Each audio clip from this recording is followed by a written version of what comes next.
Hello, everybody. Welcome to the session. So, as you all know, we have started this series in which we discuss about the current events or the current issues that are relevant to the syllabus of anthropology. तो recently supreme court ने एक अपना verdict दिया था, verdict तो नहीं कह सकते, लेकिन उन्होंने एक रिमार्क जो है वो दिया था. A healthy man should provide for wife children even by physical labour. ठीक है, तो एक सैक्रोसेंट ड्यूटी हस्बैंड की बताई गई थी कि एक हस्बैंड की, एक फादर की एक सैक्रोसेंट ड्यूटी है कि वो अपनी वाइफ के लिए, अपने चिल्ड्रन के लिए प्रोवाइडर का काम करे. जो माइनर चिल्ड्रन है उसके लिए प्रोवाइडर का काम करे. तो अगर कोई हेल्दी होने के बावजूद ऐसा नहीं कर पा रहा है तो it should be morally wrong.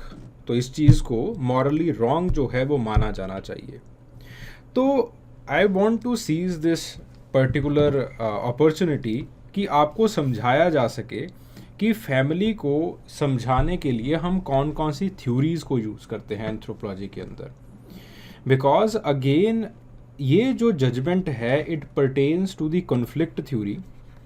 इसको कन्फ्लिक्ट थ्योरी के हिसाब से स्टडी किया जा सकता है, फंक्शनल थ्योरी के हिसाब से स्टडी किया जा सकता है, बायो इन्वायरमेंटल अप्रोच से इस चीज़ को स्टडी किया जा सकता है, सिम्बॉलिक इंटरेक्शनिस्ट अप्रोच से इस चीज़ को स्टडी किया जा सकता है. So there are many theories that can be use to study this particular judgment from the perspective of anthropology. तो उन्हीं थ्योरीज़ को हम यूज़ करने वाले हैं. कन्फ्लिक्ट थ्योरी को यूज़ करेंगे, फंक्शनलिस्ट अप्रोच को या फंक्शनलिस्ट थ्योरी को यूज़ करेंगे, बायो इन्वायरमेंटल अप्रोच को, सिस्टम और सिम्बॉलिक इंटरेक्शनिस्ट अप्रोच को जो है वो हम यूज़ करने वाले हैं. So as to understand that what family beats, कि फैमिली का जो है वो मतलब क्या है. ज़्यादातर एंथ्रोपोलॉजी के अंदर अगर हम सिलेबस की बात करें तो सिलेबस में फैमिली की डेफिनेशन लिखवा के फिर उसके बाद फैमिली को एज एन इंस्टीट्यूशन और एज एन एसोसिएशन जो है वो बता दिया जाता है. ठीक है, लेकिन एक जो मुद्दा रह जाता है वो है कि फैमिली को किस पर्सपेक्टिव से देखा जाना चाहिए. रिसेंटली हम कुलारिंग को पढ़ा रहे थे. इस बार जो सवाल आया है वो ये आया है कि कुलारिंग को आप कितने पर्सपेक्टिव से देख सकते हो, और बच्चे फिर उसके बाद अपना अपना नज़रिया अपने अपने हिसाब से चीज़ों को लिखना स्टार्ट कर देते हैं, विच इवेंचुअली बिकम्स रॉन्ग. तो फैमिली के ऊपर भी आपसे ये सवाल पूछा जा सकता है कि फैमिली को किन पर्सपेक्टिव से, किन नज़रों से आप जो है वो देख सकते हो. ठीक है, तो इन्हीं पर्सपेक्टिव्स की बात जो है वो इस वीडियो के अंदर की जाएगी. So we have 2 courses that are running. One is anthropology foundation batch, और एंथ्रोपोलॉजी फाउंडेशन बैच के अंदर बेसिकली सारी चीज़ें दी जाती हैं. इसके अंदर आपका फाउंडेशन कोर्स, वीडियो कोर्स वो भी चलता है. Along with this the weekly programme, the weekly answer writing programme is there. Along with the weekly answer writing programme, the test series, it is also integrated in this. Then we have the revision cum answer writing program, in which this is particularly for the veterans, उसकी value addition के लिए, veterans की value addition के लिए, quality enhancement के लिए और answer writing practice के लिए. एक और बच्चों की डिमांड आ रही थी कि जो यहाँ पे पढ़ाया जाता है, जो यहाँ पे बताया जाता है, उसकी उनको एक पीडीएफ फाइल, उसकी इनको बच्चों को एक जो है वो डॉक्यूमेंट या एक पीडीएफ फाइल की रिक्वायरमेंट थी. तो अगर आप पीडीएफ फाइल जो यहाँ पे पढ़ाया जाएगा, जो आपको जानकारी यहाँ पे दी जाएगी, अगर आपको पीडीएफ फाइल को डाउनलोड करना है तो पीडीएफ फाइल डाउनलोड करने के लिए please download the O2IAS Academy app. आप इसके स्टोर सेक्शन के अंदर जाइए. Inside the store section you will find this course, anthropology optional revision and answer writing course. वहाँ पे आपको एक फ्री रिसोर्स सेक्शन मिलेगा. फ्री रिसोर्स सेक्शन के अंदर आपको ये पीडीएफ फाइल जो है वो मुहैया करवा दी जाएगी, वो आपको मिल जाएगी. ठीक है, चलिए. So we will move back to the approaches, to the theories by which the family can be understood. ठीक है, तो तो जो पहली अप्रोच है जिसके साथ फैमिली को समझाया जा सकता है या फिर फैमिली को समझा जा सकता है, that is the bio ecological system theory. Bio ecological system theory या बायो इकोलॉजिकल अप्रोच फैमिली को सोसाइटी का या फिर सोसाइटल सिस्टम्स का, बायो इकोलॉजी का जो बेस है वो मानती है। ठीक है, वो कहती है कि एक इंडिविजुअल का सबसे पहला जो फेस टू फेस इंटरेक्शन होता है वो अपनी फैमिली के साथ होता है। फिर फैमिली उसको अलग अलग तरीके से सोशलाइज करती है, फैमिली उसके अंदर अलग अलग तरीके से वैल्यू इन्हांसमेंट करती है, वैल्यू इनरिचमेंट करती है। और किस तरह से उस पर्टिकुलर व्यक्ति के अंदर वैल्यू इनरिचमेंट किया जाता है, इस चीज़ को स्टडी करती है bio ecological system theory. Bio ecological system theory आपके इकोलॉजिकल सिस्टम्स को तकरीबन 4 से 5 पार्ट्स में डिवाइड कर देती है। ठीक है, 4 या 5 पार्ट्स में किस तरह से डिवाइड कर देती है? वो कहती है कि आप यहाँ पे जो सेल्फ है आपका, सेल्फ का मतलब आप, या फिर जो आपका ईगो है, वो यहाँ पे इस सेंटर के अंदर है। ठीक है, आपका टेम्परामेंट, कुछ भी आपके पर्सनैलिटी डेवलपमेंट होगी, कुछ भी होगा वो यहाँ पे होगा। और उसके साथ जो सबसे पहला इंटरेक्शन होता है ईगो के साथ, सबसे पहला इंटरेक्शन होता है वो आपकी फैमिली का इंटरेक्शन होता है। ठीक है, फैमिली के साथ इंटरेक्शन करने के बाद आपका जो है वो डायरेक्ट इंटरेक्शन आपके स्कूल के साथ होता है, आपके पीयर एसोसिएशन के साथ होता है। They all form the micro system, वो सारे जो है वो माइक्रो सिस्टम का एक पार्ट बन जाते हैं। माइक्रो सिस्टम के बाद में आता है मीजो सिस्टम। मीजो सिस्टम के अंदर अगेन फैमिली का मेजर रोल रहता है, माइक्रो सिस्टम के अंदर भी फैमिली का रोल रहता है। फॉर एग्जाम्पल, आपका नेबरहुड कैसा होगा, अब जहाँ पे आपका घर है वहीं पे नेबरहुड डिसाइड किया जाएगा ना। आपका पीयर ग्रुप कैसा होगा, जैसे आपकी फैमिली आपको बताएगी कि इन लोगों से आपको दूर रहना है या फिर इन लोगों के पास जाना है, उसी हिसाब से आप अपना पीयर ग्रुप बनाओगे। ठीक है, तो आपका जो माइक्रो सिस्टम होता है, micro system it is decided by the family. और माइक्रो सिस्टम के बाद आपके पास आता है मीजो सिस्टम। मीजो सिस्टम के अंदर ये होता है that what is the relationship of the family with your neighbours, neighbours के साथ आपका रिलेशनशिप क्या है, तो वहां से मीजो सिस्टम डिसाइड होगा। मैं आपको एक एग्जांपल बताता हूं। लेट्स से नेबर के अंदर, आपके नेबर्स के अंदर 2 तरह की जातियां के लोग रहते हैं, 2 तरह की कास्ट के लोग रहते हैं, C1 and C2। C1 cast के साथ आपकी फैमिली के बहुत कंड्यूसिव रिलेशनशिप हैं। आपने अपनी फैमिली को पूछा कि ऐसा क्यों, तो उन्होंने एक जातिवाचक संज्ञा का नाम लेते हुए, एक जाति का नाम लेते हुए आपसे कहा कि ये जाति के लोग बहुत अच्छे होते हैं। तो आपके दिमाग के अंदर, आपके कॉग्निटिव सेंसेस के अंदर ये चीज़ छप जाएगी, ये चीज़ बैठ जाएगी कि इस जाति के लोग अच्छे हैं। On the other hand, let's say C2 जाति के साथ जो है, C2 नेबर के साथ जो है वो उनकी बनती नहीं है, उनसे आपसे कहते हैं कि इनके घर में मत जाया करो, इनसे दिया हुआ खाना मत खाया करो, एक्सेट्रा एक्सेट्रा। फिर आप पूछते हो कि सर ऐसा क्यों, पिताजी ऐसा क्यों, तो वो एक जातिवाचक संज्ञा का नाम लेते हुए वो कह देते हैं कि ये लोग जो है वो अच्छे नहीं होते, एक्सेट्रा एक्सेट्रा।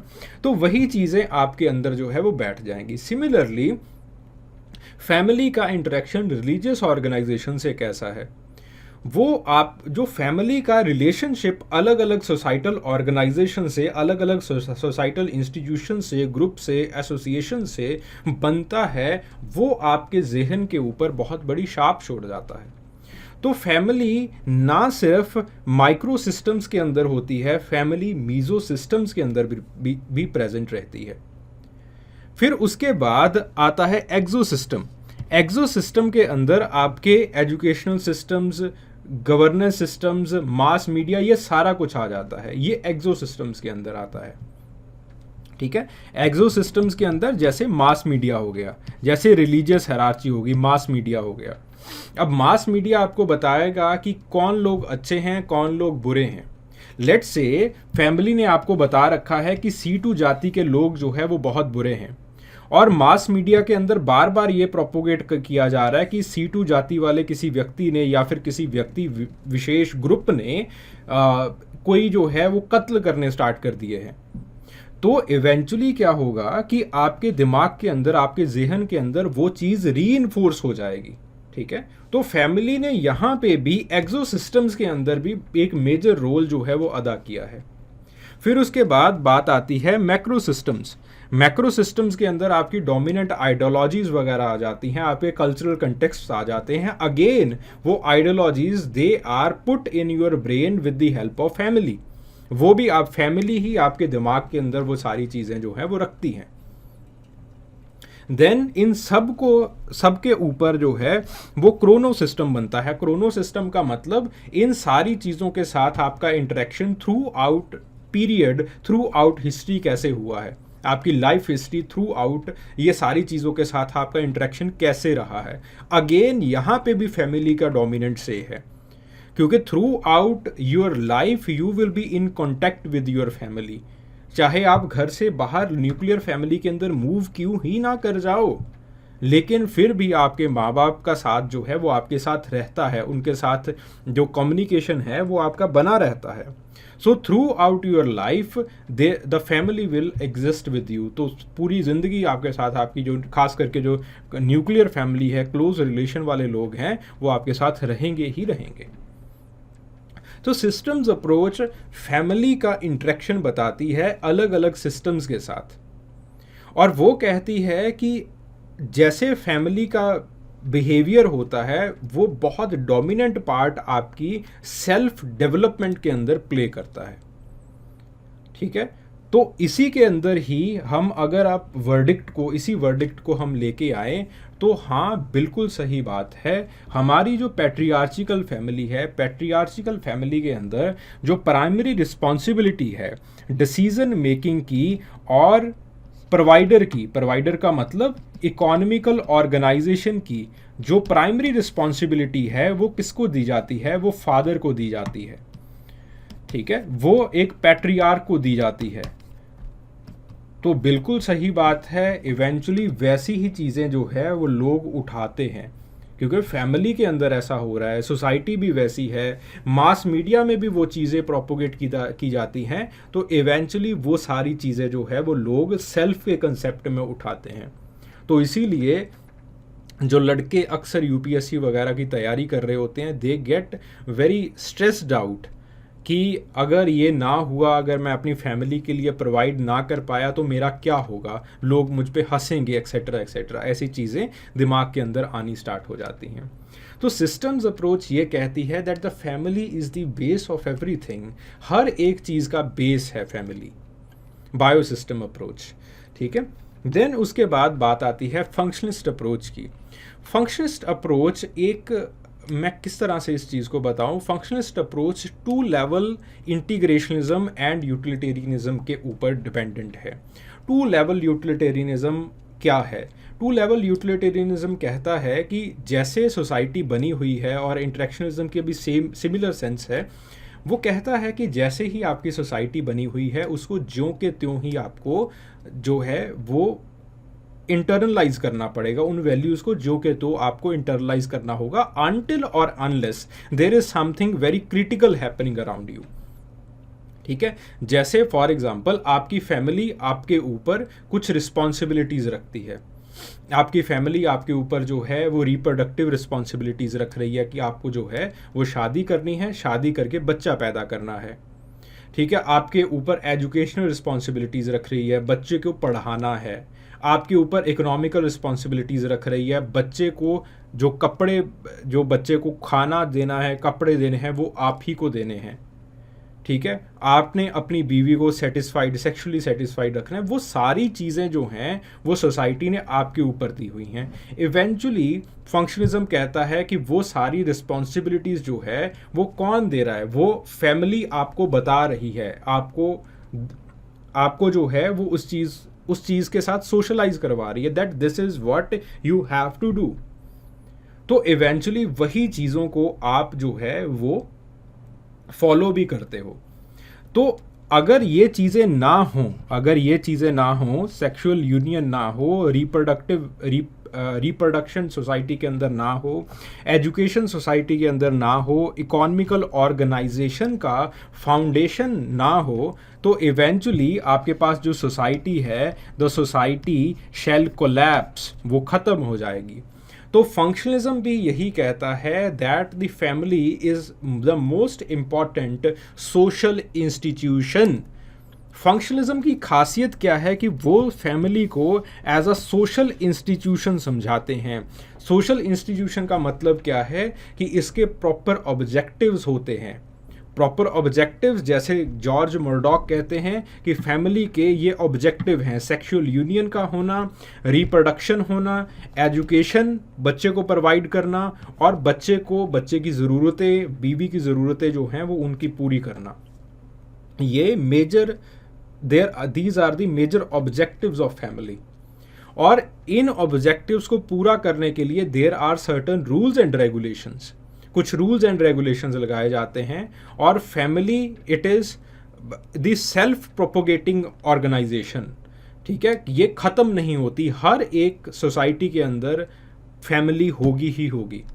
तो फंक्शनलिज्म फैमिली को बेस बनाती है, इम्पॉर्टेंट सोशल इंस्टीट्यूशन के तरह जो है वो आपके आगे रखती है कि फैमिली कुछ ऐसे मुद्दों को, कुछ ऐसे ऑब्जेक्टिव्स को सॉर्ट आउट करता है, जिन ऑब्जेक्टिव्स के ऊपर अगर वो मुद्दे सॉर्ट आउट ना हुए तो पूरी सोसाइटी जो है वो क्रम्बल डाउन कर जाएगी, it will simply cease to exist. तो जैसे जैसे आपकी फैमिली होती है वैसे वैसे आपकी सोसाइटी जो है वो चीज़ों को अज्यूम करती है। इसीलिए आपकी सोसाइटी के अंदर जो डाइवोर्सेस हैं उनको काफ़ी रिजिड रखा जाता है ताकि फैमिली ना टूटे किसी भी तरह से, ठीक है। तो वही बताते हैं कि family is the primary agent of the socialisation and enculturation. आपकी हैबिट फॉर्मेशन, आपकी एजुकेशन, उसका प्राइमरी इंस्टीट्यूशन है जो इन सारी चीज़ों को प्रोवाइड कर रहा है, दैट इज़ योर फैमिली, ठीक है। सिमिलरली आपको फाइनेंशियल सपोर्ट देना, आपको ये बताना कि सोसाइटी के अंदर आपका रुतबा कौन है, आपको करना क्या है, बच्चे को इमोशनल सपोर्ट देना, ये सारी चीज़ें जो हैं वो आपके पास जो है वो फैमिली देती है। एंड फैमिली मेन के थ्रू जो है वो ज़्यादातर इन चीज़ों को देती है। तो फंक्शंस पर्सपेक्टिव से भी हम इस चीज़ को जो है वो स्टडी कर सकते हैं कि फैमिली का जो हमारी फैमिली है, पैट्रियार्चिकल सोसाइटी की फैमिली है, उसके अंदर जो मेन को रिस्पॉन्सिबिलिटीज़ दी जाती हैं वो फाइनेंशियल सपोर्ट की रिस्पॉन्सिबिलिटीज़ होती हैं। फैमिली का स्टेटस क्या होगा उसको निर्धारित करने की रिस्पॉन्सिबिलिटीज़ मेन के पास होती हैं, और विमेन के पास जो है वो ज़्यादातर रिस्पॉन्सिबिलिटीज़ बच्चे को इमोशनल सपोर्ट प्रोवाइड करना, फिज़िकल केयर करना बच्चे की, वो दी गई हैं।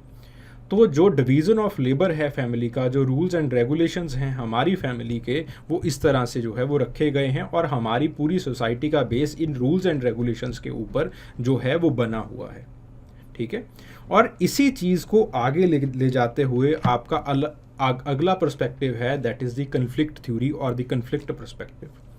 कन्फ्लिक्ट पर्सपेक्टिव फैमिली के अंदर आने वाले जो कन्फ्लिक्ट्स हैं, फैमिली के अंदर जो मुद्दे उठते हैं स्पाउसेस के बीच में, या फिर स्पाउस जो पेरेंट्स और चिल्ड्रन के बीच में, उन मुद्दों को हाईलाइट करता है। और पहली जो चीज़ है जो कन्फ्लिक्ट थ्योरी कहती है, पहली चीज़ ही कन्फ्लिक्ट थ्योरी आपको ये बताना चाहती है कि family it exist as a isolated entity, ठीक है। फंक्शनिस्ट थ्योरी क्या कह रही थी कि फैमिली एक ऐसी एंटिटी है जो सोसाइटी का बेस बना रही है, यानी कि फैमिली तो हर एक चीज़ के साथ इंटरेक्ट कर रही है। पहली बायो सिस्टम अप्रोच भी, बायो इकोलॉजिकल अप्रोच भी आपको यही बता रही थी कि फैमिली हर एक चीज़ का बेस है और हर एक चीज़ के साथ इंटीग्रेट कर रही है। अगर कुछ भी दुनिया के अंदर कुछ भी ख़राब होगा, किसी भी सिस्टम के अंदर कुछ ख़राब होगा, तो उसके इफ़ेक्ट्स जो हैं वो फैमिली के ऊपर आएंगे। लेकिन कन्फ्लिक्ट थ्योरी ये चीज़ को मानती नहीं है। कन्फ्लिक्ट थ्योरी का मानना है कि जो फैमिली है, लोग उसको एज एन आइसोलेटेड एंटिटी देखना चाहते हैं। जैसे फॉर एग्ज़ाम्पल रिसेंटली खाप्स के अंदर जो जब सरकार ने विमेन की जो मैरिटेबल एज है उसको बढ़ाया था, ठीक है, तो खाप्स के अंदर बहुत जगह के ऊपर इस चीज़ का रोष हुआ कि सरकार कैसे हमारा जो एक प्राइवेट इंस्टीट्यूशन है, हमारा जो फैमिली है, सरकार उसके अंदर कैसे दखल अंदाजी कर सकती है। सरकार हमें ऐसे कैसे बता सकती है कि हमारी लड़की की शादी कब होगी कब नहीं होगी, हम अपने हिसाब से लड़की को जो है वो ब्याएंगे, ठीक है। उसी तरह की बातें यूनाइटेड स्टेट्स के अंदर होती हैं। जब भी फैमिली के मुद्दे के ऊपर या फिर जब भी आपके पास पॉपुलेशन कंट्रोल कुछ भी ऐसी बातें होती हैं तो लोग अक्सर रेजिस्ट करते हैं इस चीज़ को कि हमारे प्राइवेट अफेयर्स के अंदर जो सरकार है वो आनाकानी झांकी नहीं कर सकती, उसके अंदर वो सरकार जो है वो सरकार का सफ़ीर बाहर है हमसे। कन्फ्लिक्ट थ्योरी पहली बात ये कहती है कि फैमिली एज एन इंस्टीट्यूशन ये काफ़ी आइसोलेशन के अंदर एग्जिस्ट करता है। जो दूसरी चीज़ बताती है कन्फ्लिक्ट थ्योरी, वो कहती है कि कई बार इस ऑर्गेनाइजेशन के अंदर, इस इंस्टीट्यूशन के अंदर कन्फ्लिक्ट्स पैदा हो जाते हैं। Not always everything is working in a function और not always everything it is working as an integration, ठीक है। हर बार हर चीज़ इंटीग्रेशन के अंदर नहीं आती, बहुत बार आपके पास कन्फ्लिक्ट भी पैदा हो जाता है फैमिली जैसे इंस्टीट्यूशंस के अंदर। और फैमिली एज एन इंस्टीट्यूशन ये खुद भी कन्फ्लिक्ट के अंदर आती है बड़ी ऑर्गेनाइजेशंस के साथ, जैसे सरकार की ऑर्गेनाइजेशन के साथ फैमिली अक्सर कन्फ्लिक्ट के अंदर आ जाती है। जब लोगों को बताया जाता है कि स्लोगन्स लगाए जाते हैं कि हम दो, हमारे दो, एक्सेट्रा एक्सेट्रा, तो बहुत बार फैमिलीज़ जो हैं इस चीज़ को रेजिस्ट करती हैं, ठीक है। तो कन्फ्लिक्ट थ्योरी कन्फ्लिक्ट के ऊपर फोकस करती है, कन्फ्लिक्ट जो कि फैमिली के अंदर भी होता है और कन्फ्लिक्ट जो फैमिली और बड़ी ऑर्गेनाइजेशंस के बीच में भी हो रहा होता है, ठीक है। तो फैमिलीज़ के अंदर जैसे डोमेस्टिक वायलेंस जैसे कन्फ्लिक्ट होते हैं, अगर there was division of labour, proper division of labour है, सब कुछ कोऑर्डिनेशन से चल रहा है, तो डोमेस्टिक वायलेशन होगा ही क्यों, ठीक है। डोमेस्टिक वायलेशन, मैरिटल रेप, ये सारी चीज़ें इसलिए होती हैं बिकॉज चीज़ें आपस में कन्फ्लिक्ट में आ रही होती हैं। मर्द कुछ और कहता है, जो उसकी वाइफ है वो कुछ और करती है, ठीक है। तो जैसे फॉर एग्जांपल 1960 के अंदर पहली स्टडी की गई थी ब्लड और वुल्फ के दोबारा मैरिटल रेप्स के ऊपर, और वहाँ पे इस स्टडी के अंदर यही एक पावर की बात जो है वो की गई थी कि इवेंचुअली इंसान जो है, जो मर्द है, जब उसके पास मनी होती है, जब उसके पास पावर होती है, जब उसके पास मनी होती है, क्योंकि वो बाहर काम कर रहा होता है, तो वो ऐसे एसोसिएट करता है कि मेरे पास पावर है। और जब कोई उसकी पावर को चैलेंज करता है, जब स्त्री उसकी पावर को चैलेंज करती है, तो वो अपनी पावर को असर्ट करने के लिए जो है वो मैरिटल रेप जो है वो करता है, ठीक है। तो अगेन वही बात है, there is conflict in the family also, ठीक है। पावर कन्फ्लिक्ट फैमिली के अंदर है। इस तरह के बहुत सारे कन्फ्लिक्ट्स जो हैं वो फैमिली के अंदर जो है वो चलते रहते हैं। तो इसको हम सुप्रीम कोर्ट की जजमेंट के साथ किस तरह से ताल्लुकात इसका रख सकते हैं? ताल्लुकात इस तरह से हम सुप्रीम कोर्ट की जजमेंट के अंदर रख सकते हैं कि इवेंचुअली ये एक सोसाइटी के अंदर डिसरप्शन हुआ है कि हु इज़ द अर्नर, क्योंकि फेमिनिस्ट मूवमेंट ने कहीं ना कहीं ये भी कहा है दैट जो विमेन है उसको अर्न करने देना चाहिए, एंड इट इज़ ओके कि अगर मैन जो है वो घर पे बैठा हुआ है। अगेन डिवीज़न ऑफ लेबर जो है वो कन्फ्लिक्ट के अंदर आ रही है, ठीक है। Then there is symbolic interactionism की थ्योरी। The theory of symbolic interactionism, it was for the purpose of the family, it was provided for by La Rossa, ठीक है। 1993 के अंदर ये सारी चीज़ें आई। तो इंटरेक्शनिस्ट का व्यू क्या है कि हम हर एक चीज़ का जो जब इंटरेक्शन होता है उसको हम मीनिंग देते हैं। For example father, good father कौन है? गुड फादर अगर 90s के अंदर देखा जाए, गुड फादर वाज हुम, जो कि प्रोवाइड कर रहा था, जो कि अच्छी इनकम जो है वो घर पे लेके आ रहा था।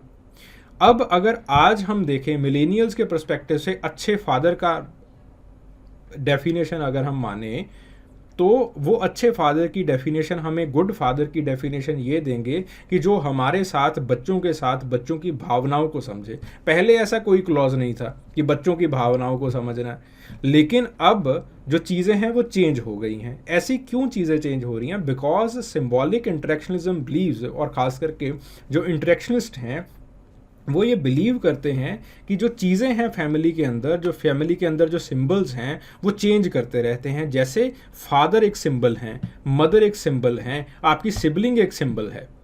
वो जो सिंबल हैं आपकी फैमिली के अंदर वो चेंज करते रहेंगे, उनकी रियलिटी जो है वो चेंज करती रहेगी। इसीलिए वो मानते हैं that the family is not an objective but a concrete reality. Family society की चीज़ों को पूरा करने के लिए, सोसाइटी को पूर्ति देने के लिए कोई ऑब्जेक्टिव नहीं है। सोसाइटी ने क्रिएट नहीं किया फैमिली को। फैमिली इज़ एन रियलिटी, वो एक कंक्रीट रियलिटी है, और कंक्रीट रियलिटी है जिसके अंदर अलग अलग सिंबल्स एक दूसरे के साथ इंटरेक्शन में होते हैं।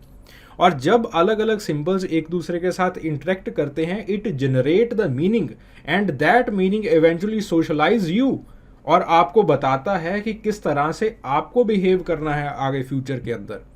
फॉर एग्जाम्पल, अगर आपके फादर जो है वो बहुत पेट्रियार्च किस्म के इंसान हैं, वो कहते हैं कि सब कुछ मेरे हिसाब से हो, अपनी बीवी को भी जो है वो इस तरह से वो कहते हैं कि सब कुछ आपको मेरे हिसाब से ही सारा काम करना है, and eventually she also obeys.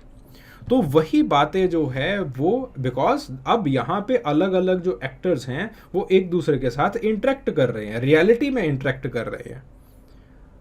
तो जब वो दोनों एक्टर्स रियलिटी के अंदर इंटरेक्ट कर रहे हैं, this interaction gives you a meaning. वो आपको एक मीनिंग देगा, बच्चे को एक मीनिंग देगा कि okay, in future this is how I have to behave. मुझे इस तरह से जो है वो बिहेव करना है। If I am the male I should be dominant, if I am the female then I should be suppressive. तो मुझे मेल की बात जो है वो सुननी पड़ेगी।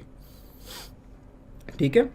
सो the interactionist view that the family as a group of the role of the players और the actors that come together, act together, और फिर जो है वो एक कंस्ट्रक्शन जो है वो किया जाता है।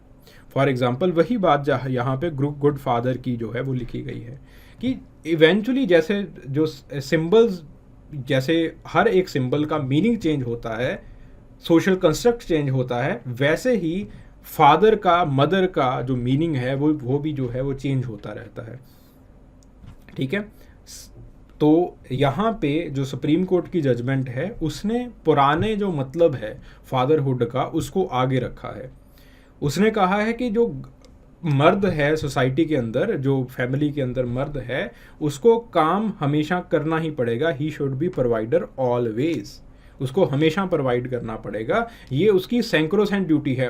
On the top he should do anything, on the top अंदर जाके जो है वो फैमिली के अंदर जाके वो जो मर्जी करे। Then the next is the psychological perspective. The psychological perspective, it was given by Sigmund Freud, a very popular psychoanalyst.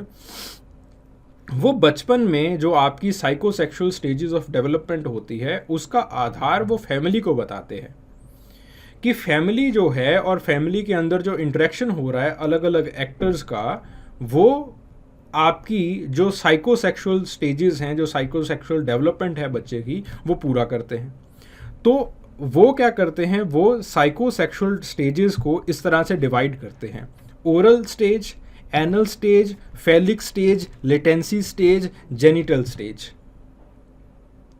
और वो बिकॉज अलग, जैसे फॉर एग्जांपल पहले, सबसे पहले बच्चा पैदा हुआ तो ब्रेस्ट फीडिंग जो है वो बच्चे को की जाएगी। फिर उसके बाद बच्चा थोड़ा सा बड़ा होता है तो उसको टॉयलेट ट्रेनिंग दी जाती है। फिर उसके बाद जो है वो बच्चा थोड़ा सा बड़ा होता है, उसके थोड़ा सा बड़ा होता है तो सेक्सुअल डेवलपमेंट होनी स्टार्ट हो जाती है। पहला सेक्सुअल इंटरेक्शन उसका अपनी मदर के साथ ही होता है। ठीक है। तो इस तरह से there are different stages of development, जो बच्चा साइकोलॉजिकल स्टेजेस ऑफ डेवलपमेंट जो बच्चे के अंदर उसका जो सब कॉन्शियस और थोड़ा सा कॉन्शियस या फिर प्री कॉन्शियस माइंड है उसको बनाती हैं। ठीक है।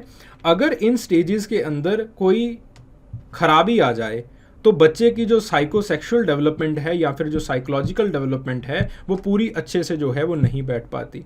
फॉर एग्जांपल लेट्स से अगर ओरल फिक्सेशन ना की जाए, अगर पहली स्टेज प्रॉपरली ना डेवलप हो पाए, तो इवेंचुअली बच्चे के अंदर कुछ ओवर ईटिंग जैसे जो प्रॉब्लम्स हैं वो आ जाती हैं। बच्चा बार बार ओवर ईटिंग करता है।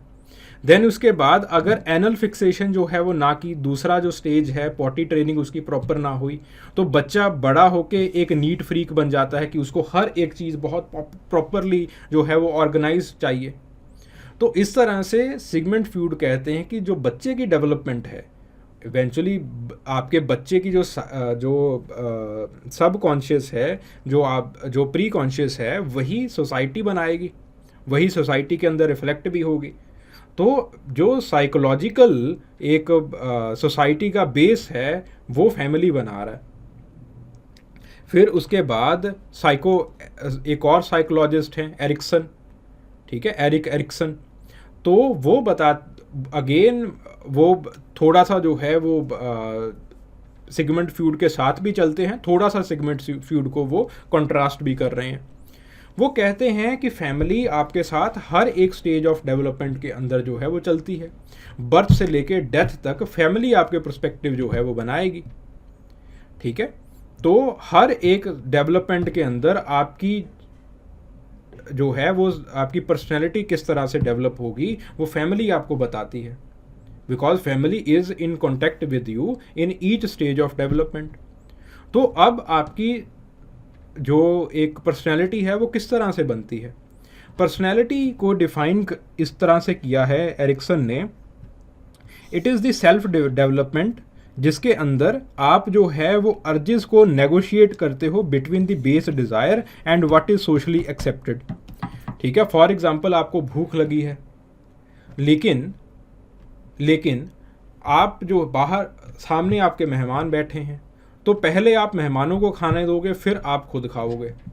सो इसको हम क्या कहते हैं? मैनरिज्म, कि आपको मैनर्स हैं। ये मैनर्स किसने सिखाए? फैमिली ने सिखाए। मैनर्स क्यों सिखाए? बिकॉज एक कल्चरल वैल्यू है अतिथि देवो भव, पहले देवता को खाने दो फिर आप खाओगे, ठीक है। तो उस जो कल्चरल कंटेक्स्ट है, उस जो कल्चरल वैल्यू है, उस चीज़ को डिमॉन्स्ट्रेट करने के लिए आपको ये सारी चीज़ें सिखाई गई हैं, ठीक है। तो इस तरह से जो फैमिली है वो आपका जो कल्चरल डेवलपमेंट है वो करती है, स्टेज बाय स्टेज करती है, ठीक है। फिर आपके पास और साइकोलॉजिस्ट हैं विगोट्स्की। वो कहते हैं कि he is known as this educational psychologist, और इनकी जो सोशो कल्चरल थ्योरीज़ हैं वो काफ़ी पॉपुलर हैं।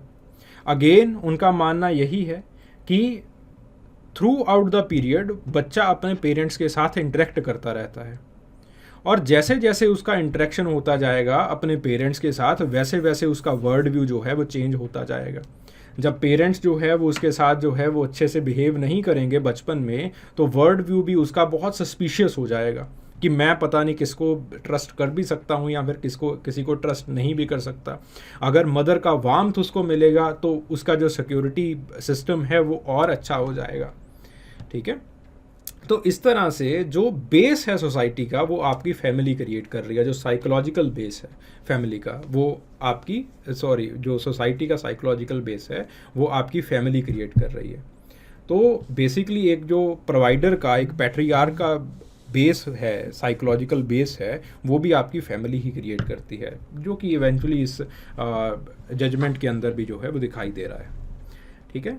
सो I have seize this opportunity कि आपको एक समझाया जा सके कि what are the different theories of family, कि फैमिली को अलग पर्सपेक्टिव से आप किस तरह से देख सकते हो, ठीक है। वही थ्योरीज जो है वो मैंने यहाँ पे बताने की आपको कोशिश की है, थोड़ा सा जल्दी करने की कोशिश की थी, because again there are very different perspectives जो कि एक वीडियो के अंदर, एक बहुत शॉर्ट ड्यूरेशन के अंदर मुझे बताने थे, ठीक है। अगर आपको इसकी PDF फाइल चाहिए तो you can download the O2IAS Academy app, वहाँ से आप इसको जो है वो रीड कर सकते हैं रीडेबल मोड के अंदर, ओके। चलिए, if you have any kind of doubt you can call on this number, you can WhatsApp message on this number, okay। चलिए, thank you very much, thank you।